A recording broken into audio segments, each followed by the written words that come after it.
Hi, I'm Mark Pocan and welcome to Magic Mondays. About once a month or so, we're going to do a magic trick just for the fun of it because we need to have a little more fun in Washington. The trick I'm going to do today tells you a little more about me personally. When I was 23 years old, I started a small business, a specialty printing business. And people say when you've done something for over half your lifetime, it's really in your blood. So I guess I have ink in my blood. But let me show you the trick that demonstrates this a little bit more.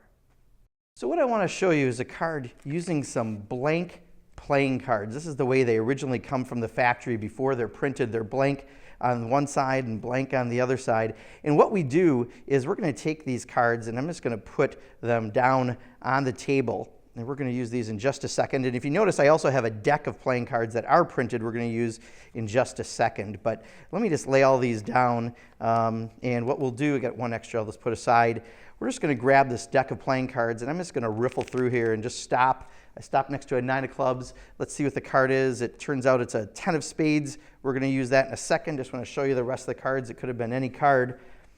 But what's interesting about these cards is they have a special coating on them. And what happens is it's able to attract the ink and stick to it really quickly. So let me show you what I'm talking about. If I took the back of the playing card and just put it next to it and give it a little flick, what will happen is the back will actually print onto the card. Now you can do the same thing with the face. You just take it and give it a little flick and sure enough, you'll get an imprint. But if you look real close, you'll notice it's actually a reverse imprint. If you know anything about printing, you need a reverse imprint in order to make that happen. And sure enough, from that reverse, you can print a positive of the card.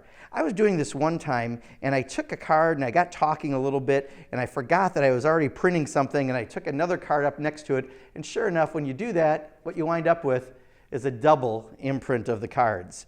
Now, people ask, do you have to print the whole card or can you only print a part of the card? And you don't have to print the whole card, but you can print just enough that it's touching and it'll print only a little part of the card.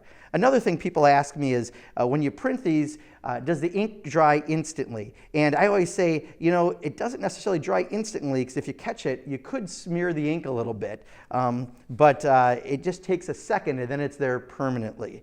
Another thing that's interesting under that same principle, if you take a couple cards, put them together, give them a little spin, and look what happens.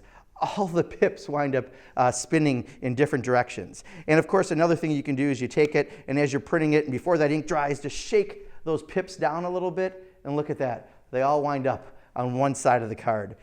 That's how a magician who's a printer prints playing cards. Like I said, a magic trick, hopefully just for the fun of it. I hope you enjoyed Magic Mondays. We'll see you next week with a little bit more message about Washington, D.C. Thanks for watching.